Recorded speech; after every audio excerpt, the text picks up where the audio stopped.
তো আমাদের কাগজে কলমে এই সংগঠন আগে ছিল না, আর আজকেও নেই, আগামী দিনেও থাকবে না।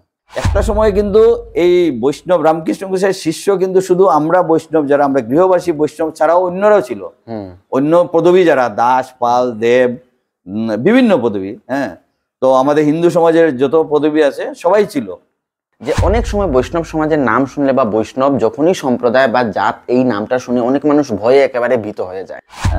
এটা যদি বলি, এটার শিকার আমি নিজেও। আচ্ছা, আমিও একটা আপনাকে আপনার বাতায়নের মাধ্যমে বলতে চাই, আমার একজন প্রার্থী আছে, আমি ব্যক্তিগত ওনাকে আমি সমর্থন করি। নমস্কার, আমি রুবেল দাস, আপনারা দেখছেন বাতায়ন ডিজিটাল। আজকে আমাদের অনুষ্ঠানের মুখ্য অতিথি হচ্ছেন মিস্টার ভূপেন্দ্র বৈষ্ণব, স্টেট কাউন্সিল মেম্বার, এবং আমরা জানতে পারি যে স্টুডেন্ট লাইফ থেকে উনি বিদ্যার্থী মোর্চার সঙ্গে জড়িত ছিলেন, তারপরে এবিভিপির সঙ্গে দীর্ঘকাল ছিলেন, বর্তমানেও আছেন।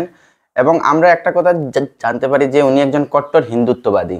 এটা আমাদের মানে খুব গর্বের বিষয়। যাই হোক, তার পরবর্তী সময়ে আরএসএস আইটিসির 1991-তে এর পরবর্তী সময়ে তিনি জড়িত ছিলেন।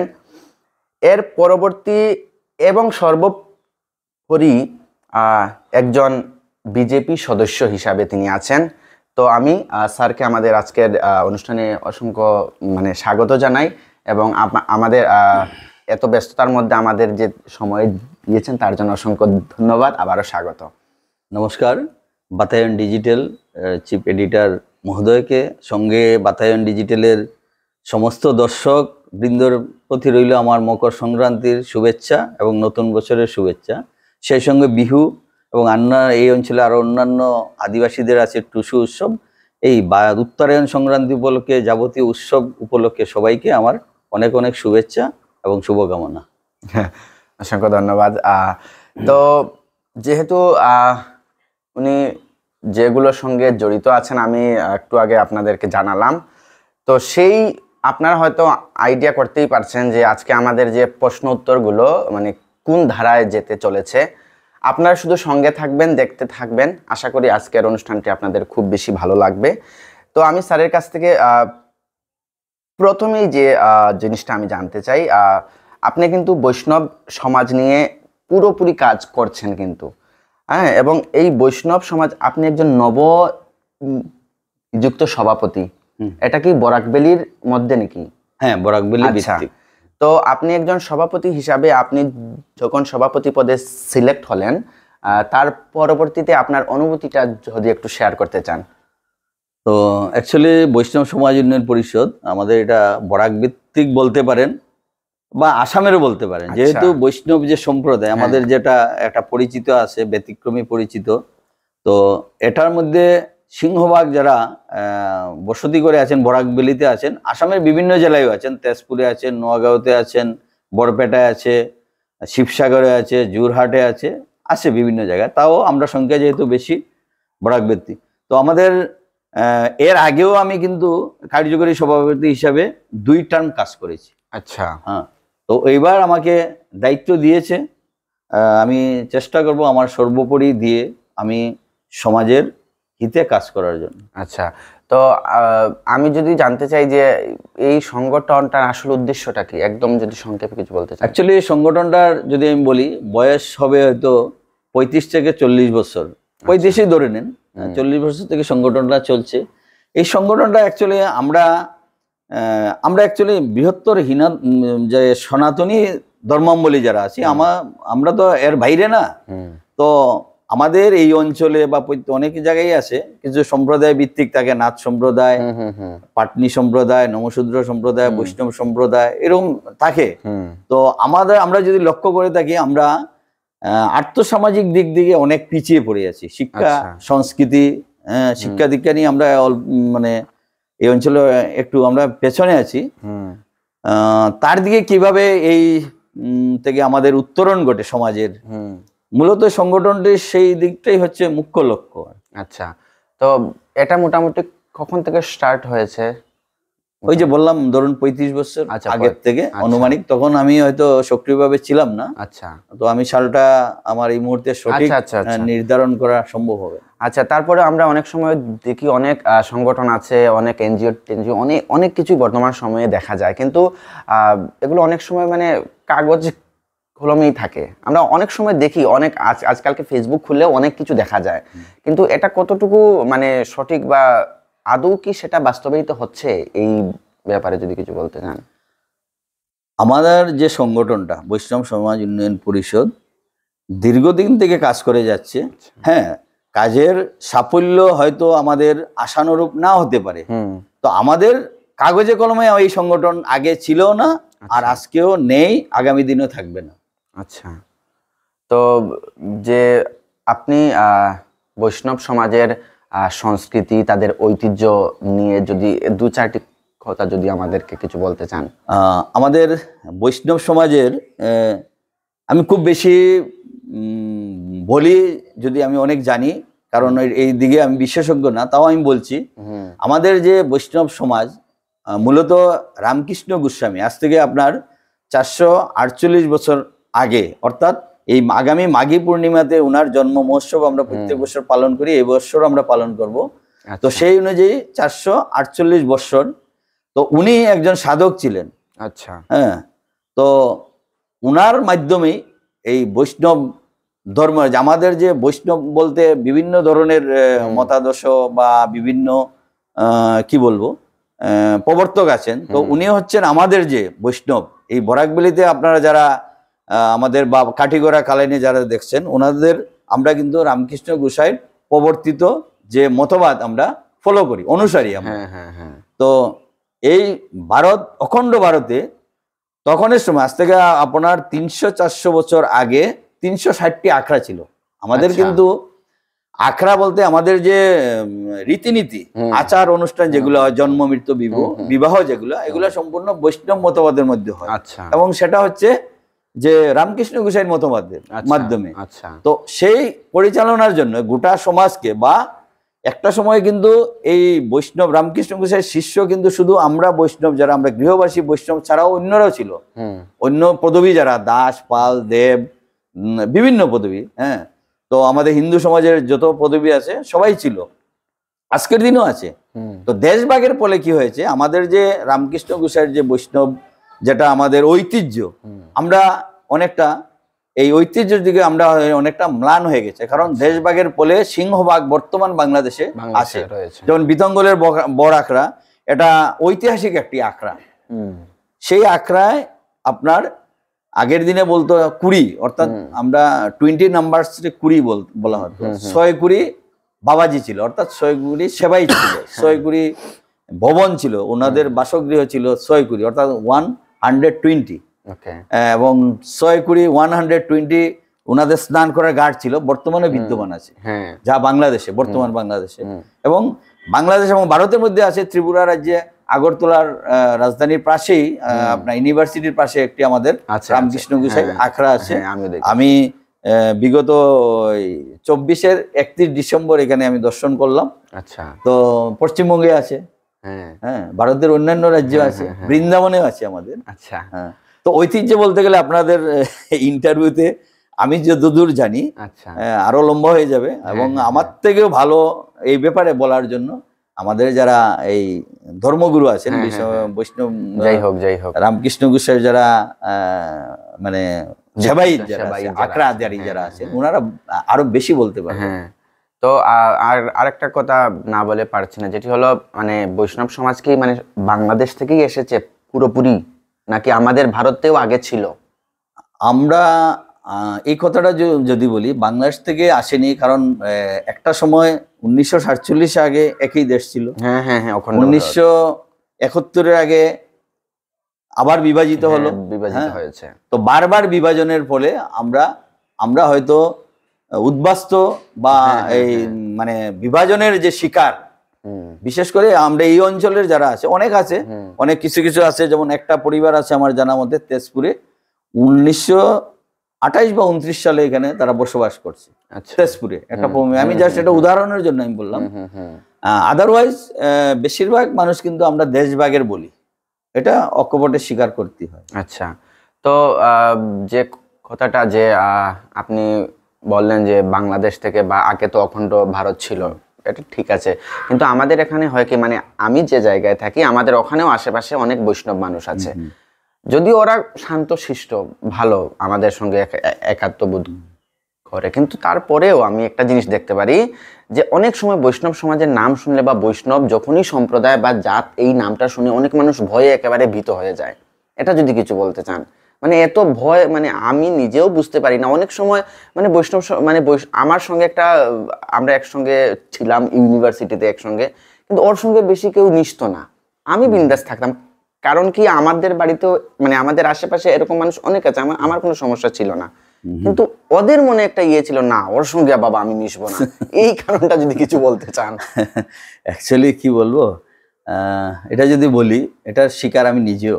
আচ্ছা, হ্যাঁ, নিজেও আমি এই জায়গায়, যে জায়গায় আপনি আমার ইন্টারভিউ নিচ্ছেন, এই জায়গায় আমি 86 থেকে এই আমাদের এই বাড়িটা নেওয়া, এবং 90 থেকে আমি এখানে বসবাস করছি। আচ্ছা, তো অনেক ঘাত প্রতিঘাতের শিকার আমিও হয়েছি। তো বিশেষ করে আরো আশেপাশের, আমি যে অঞ্চলে বসবাস করছি আমার সম্পর্কে এটা সবারই ধারণা আছে।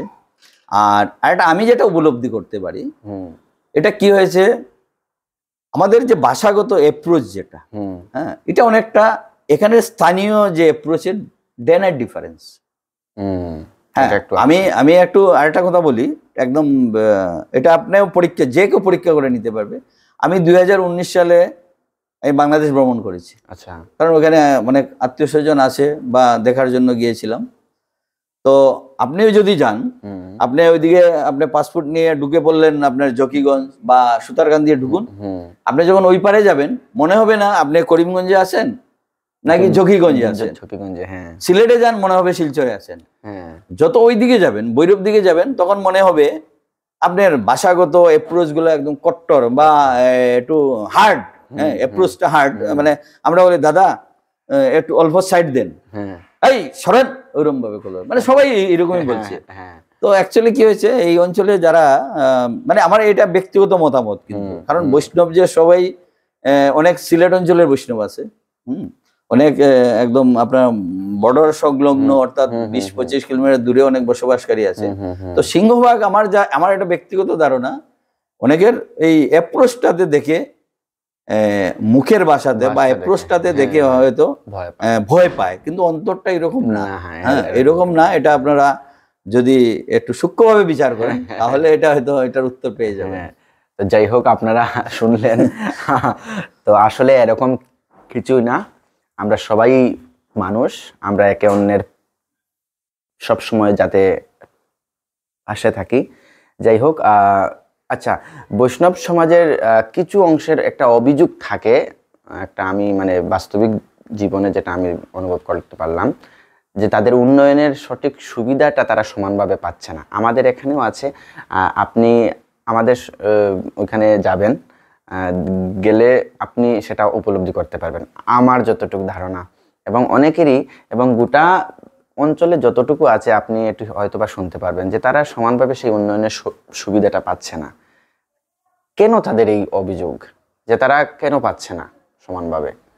আমরা অনেকটা কি হয়েছে, আগেই বললাম না, আমরা আর্থসামাজিক দিক থেকে পিছিয়ে পড়ে আছি, এটা স্বীকার করতেই হয়।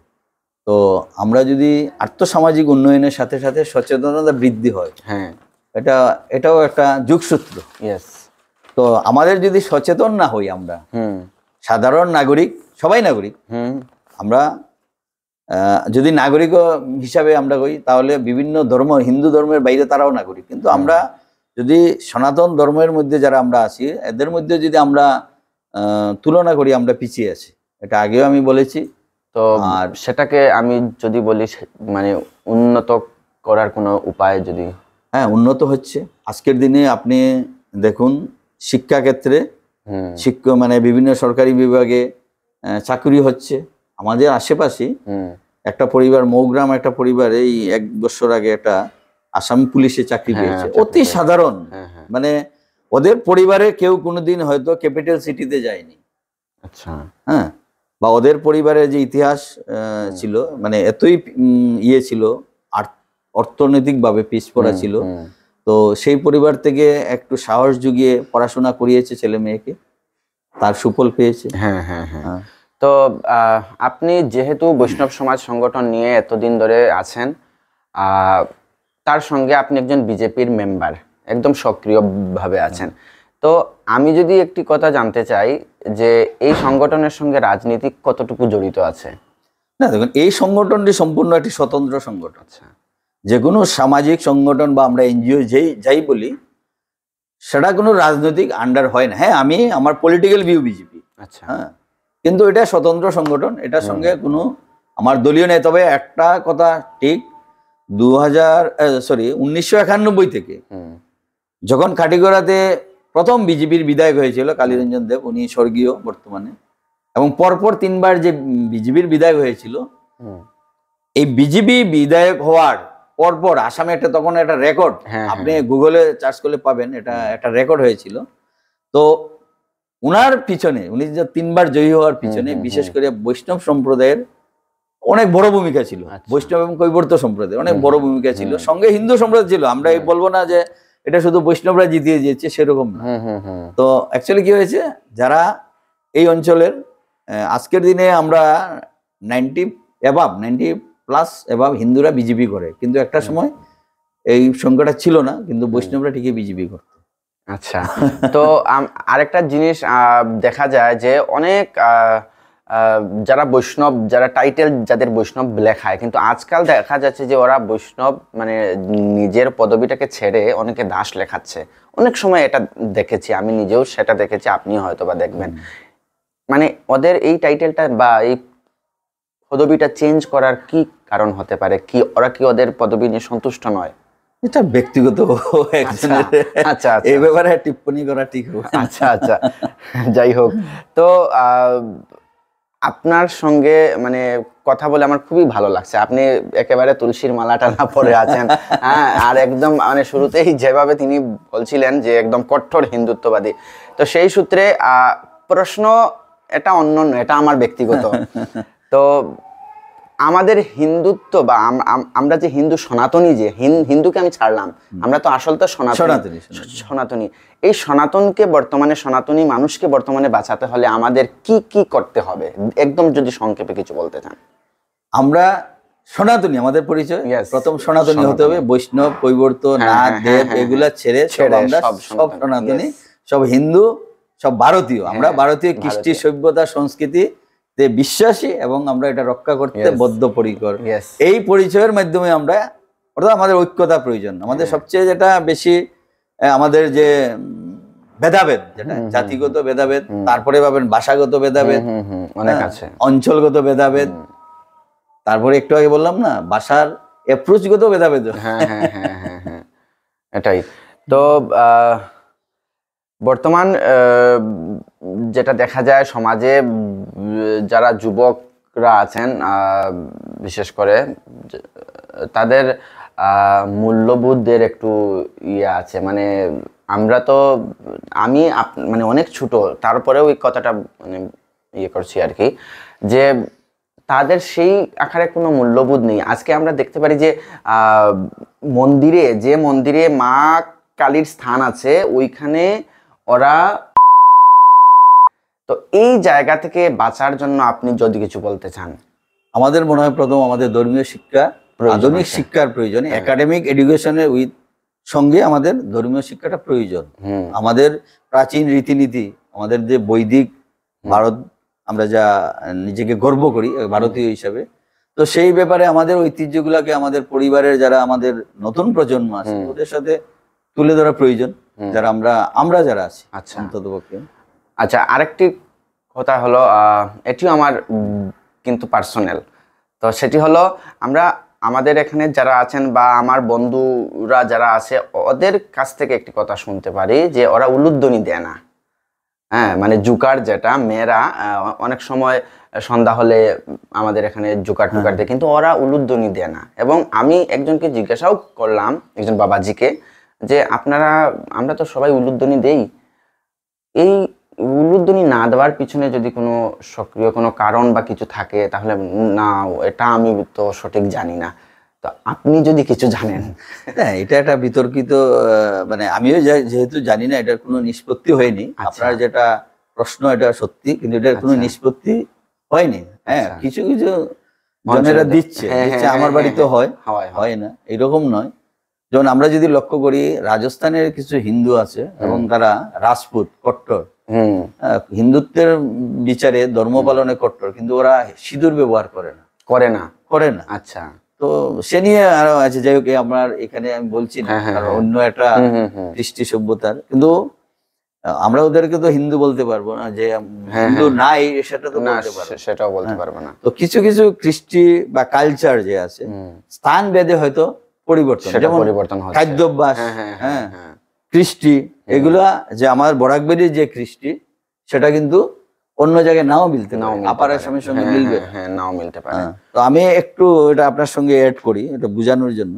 যেমন মকর সংক্রান্তি, আমাদের পরম্পরা আছে, কিন্তু এই দিনে আমরা দই চিড়া দিয়ে, মানে একটা কি বলে শ্রাদ্ধ অনুষ্ঠানের মতো, যে হ্যাঁ দই চিড়া আমাদের পরম্পরা আছে। আচ্ছা, আমরা কিন্তু জেনারেলি অনেক কালচার আমাদের এই কাছারে অনেক জায়গায় আছে, চুঙ্গা পিঠা বা মাছ মাংস, এটা কিন্তু আমাদের এক ধরনের বারণ আছে, দই চিড়াই দিয়ে সকালে, হ্যাঁ, বা আমাদের যে পূজা পদ্ধতির মধ্যে দই চিড়া লাগবে, তিল, এই কি বলে তিলুয়া লাড্ডু, এগুলো ব্যবহার করা হয়। তো এই যেমন এই যে দই চিড়া কৃষ্টি সভ্যতা অনেক হিন্দুদের মধ্যে নাই, কিন্তু আমাদের এই অঞ্চলে নাই, নাই। তো আমরা এটা নিয়ে যদি খুব বেশি আমরা যে তোমাদের কেন নাই আমাদের কেন আছে, তো মনে হয় এটা ঠিক হবে না। ঠিক আছে। তো বর্তমান সময়ে আছে, অনেকটাই আছে যে দেখা যায় যারা দল বিজেপি, কংগ্রেস, অনেক, কিন্তু আমাদের অঞ্চলে বিজেপিটাই বর্তমানে চলছে। তো কথা হলো, অনেক সময় দেখা যায় ইলেকশনের আগে একদল আসেন, বাড়িতে আসেন এবং খুব ফোর্সফুলি আমাদেরকে ভোট দিন, আমাদেরকে যদি ভোট দেওয়া হয় আমরা এই করব সেই করব ইত্যাদি ইত্যাদি, কিন্তু আদতে সেটা হয় না। বিশেষ করে গোটা অঞ্চল যদি দেখা যায়, এরকম অনেক মানুষ আছেন, এবং বিশেষ করে আমি বৈষ্ণব সমাজের কথাই বলছি, ওরা দল বেঁধে যায় এবং গিয়ে ওদের উপর চাপিয়ে দেয় যে ভোট কিন্তু দিতে হবে। এটা থেকে ওরা মানে কি জানাতে চায়, মানে এই সমাজটাকে, যে আমাদেরকে ভোট দাও, মানে তোমাদের ভোটটা জরুরি, নাকি আদৌ ওরা যে প্রতিজ্ঞাগুলো করছে এটা কি সত্যিকারে বাস্তবায়িত হবে নাকি হবে না, এই বিষয়ে যদি কিছু বলতে চান। আসলে পঞ্চায়েত নির্বাচনের উপরে যে প্রশ্নটা, আমরা বর্তমান যে পঞ্চায়েত ব্যবস্থা আছে, যদি আমরা সঠিক প্রার্থীকে বিজয়ী করতে পারি না, তাহলে আমাদের যে গ্রামীণ উন্নয়ন হবে না। কারণ আমরা 14, 15 ফাইন্যান্স বা 16 ফাইন্যান্সের মধ্যে আবার এবারে যে একটা জিপিতে ইয়ারলি কোটি টাকার উপরে হয়তো সরকারি গভর্নমেন্ট, সেন্ট্রাল গভর্নমেন্টের অনুদান আছে। তো আগে এই ব্যবস্থা ছিল না। হ্যাঁ, তো আজকের দিনে আমরা একটা জিপিতে যদি 1 কোটি টাকা হয়, আপনার একটা ওয়ার্ডে আমরা প্লেট যদি আমরা ধরে নিই 10 লক্ষ টাকা, 10 লক্ষ নেহাত কম নয়। তো আমাদের প্রথম প্রয়োজন হলো আমাদের সঠিক প্রার্থীকে, আমাদের সচেতন হতে হবে, রাজনৈতিক সচেতনতা থাকতে হবে যে কার মাধ্যমে কাকে আমরা চয়ন করব, যে আমরা আমাদের সঠিক উন্নয়নটা হবে। এটা ভোটারের উপর নির্ভর করে। গণতন্ত্র তখনই সফল হবে যখন ভোটার সচেতন হয়। আচ্ছা, যাই হোক, তারপরে একটি কথা যেটি হলো, বর্তমানে আমাদের কাটিগড়ায় সামনে বিধানসভা ইলেকশন হবে, ভোট আসছে, একদম সবাই তোড়জোড় নিয়ে ব্যস্ত। তো কিন্তু দেখা যায় যে কাটিগড়ায় উপযুক্ত প্রার্থী আছেন, কিন্তু ক্যান্ডিডেট থাকা সত্ত্বেও একজন অন্য জেলার একজন আমাদের কাটিগড়া থেকে খেলতে চাইছেন, আমাদের এখানে আসতে চাইছেন। তো আমি যদি বলতে চাই, আপনি স্বাধীনভাবে কি ওনাকে সাপোর্ট করবেন, নাকি আপনি চান যে আমাদের এখানকার যদি কেউ এরকম হয় তাহলে ভালো হবে? আপনার সাপোর্টটা কোন দিকে বেশি থাকবে? প্রথমত আমি যেহেতু বিজেপি করি, আমার পলিটিক্যাল ভিউ বিজেপি, দলে যাকে কাঠিগড়া প্রার্থী হিসাবে দিবে তার সঙ্গে আমরা কাজ করব, তাকে জেতানোর চেষ্টা করব। আচ্ছা, তো তার মানে কি আপনি এটা বলতে চাইছেন যে আমার পার্টিটাই মানে আসল, মানুষ যেই হোক সে যদি, কি বলবো, না, দলে যাকে চয়ন করবে প্রার্থিত্বের জন্য, হ্যাঁ চয়ন করবে নিশ্চয়ই তার তার উপরে দলের, কারণ এখন 26 প্রায় 1 বছর উপরে বাকি আছে, 26-এ হয়তো এপ্রিল মেতে ইলেকশন হবে, আমি এপ্রিলই ধরলাম, তো 1 বছর উপরে বাকি আছে। এর মধ্যে বিভিন্ন দলীয় ইন্টারনাল সার্ভে হবে, কাকে দিলে জিতবে। হ্যাঁ, আমার ব্যক্তিগত পছন্দ একজন থাকতেই পারে।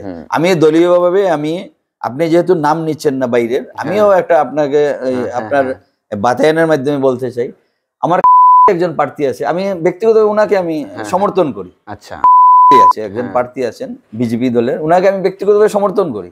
কিন্তু আপনি ইনডাইরেক্টলি যা বলতে চাইছেন, কোনো কারণে উনাকে তো অ্যাকচুয়ালি এখন পর্যন্ত অ্যাকচুয়ালি উনি বিজেপির না, হ্যাঁ, তবে হ্যাঁ উনি হয়তো বিজেপি জয়েন করবেন, হ্যাঁ, তবে উনি, আমি যখন এই বৈষ্ণব সমাজ উন্নয়নের সভাপতি হিসেবে আমি যেদিন আমি নিযুক্ত হয়েছি, পরের দিন উনি আমার শুভেচ্ছা বার্তা দিয়েছেন, অভিনন্দন জানিয়েছেন। আচ্ছা, হ্যাঁ, তো ওনার সঙ্গে আমার যে আমি বলবো আমার বৈরিতা নেই। আচ্ছা, হ্যাঁ, তো আমার ব্যক্তিগত পছন্দ থাকতেই পারে। হ্যাঁ অবশ্যই। তো আপনার এই আমার যেহেতু দলীয় অনুশাসন আছে, আমি আপনার মিডিয়ার সামনে আমরা এটা বলতে পারবো না। আচ্ছা, তো যাই হোক, অনেক ভালো লাগলো।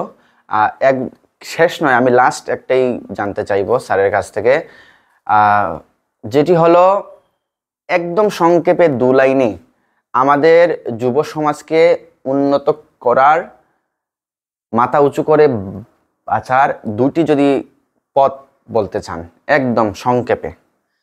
আজকের দিনে যুব সমাজ যেভাবে অধপতনের দিকে যাচ্ছে, বিশেষ করে নেশাগ্রস্ত, আমাদের অঞ্চল বলি আর যে কোনো আশেপাশে বরাকবেলিতে যেভাবে মাদকে যুব সমাজকে শেষ করে দিচ্ছে, তার জন্য আমাদের সমাজ বলতে আমার গোটা মানব সমাজ বা আমরা সনাতনীরা জাগ্রত হতে হবে, এবং প্রশাসনও সেদিকে কঠোর হতে হবে। আর বিশেষ করে আমরা যদি আরেকটি দিক দিয়ে আমরা বলি, আমরা নিজের ওই আগেই আপনাকে একটু বলেছিলাম যে আমাদের ঐতিহ্য, ভারতের কৃষ্টি সংস্কৃতি সভ্যতা নিয়ে যে আমরা আমরা ভুলেই গেছি আর কি। আমাদের ঐতিহ্য কি ছিল বা আজকের দিনে কি ছিল, আজকের দিনে আমরা অনেকেই, আপনি এর আগে 2-1টি প্রশ্ন করেছেন এই বিষয় নিয়ে, আমরা অনেকেই বলেছি যে আমরা উদ্বাস্ত বা আমরা দেশভাগের বলি। তো আমরা একে একে এর আগের যদি আমরা ইতিহাসটা নিই, তাহলে দেখবেন একটা সময় আফগানিস্তান শেষ হয়ে গিয়েছে, পাকিস্তান গেল, বাংলাদেশ গেল। তো আমাদের যে এই ভারতবর্ষ, আমাদের যে বর্তমানে যে আমাদের পরিস্থিতি, আমরা যদি নিজেকে যদি আমরা আমরা যদি সুষ্ঠুভাবে ভালোভাবে বাঁচতে চাই, আমাদের যে একটা সচেতনতার দরকার আছে। আমরা বিশেষ করে সনাতনীরা, আমরা কিন্তু বিভিন্ন ভাগে আমরা বিভক্ত হয়ে যাচ্ছি। আজকের দিনে আমরা বলবো হয়তো কোনো মিডিয়া বা আপনার মাধ্যমে, বিশেষ করে ইলেকট্রনিক্স মিডিয়া, সোশ্যাল মিডিয়ার জন্য অনেকটা আমরা কিন্তু এই দিকে আমরা সুবিধাও পাচ্ছি। বিশেষ করে যে সচেতনতা, হিন্দুদের মধ্যে যে সচেতনতা তৈরি হচ্ছে, এটার জন্য আপনারা নিশ্চয়ই কৃতিত্বের অধিকারী।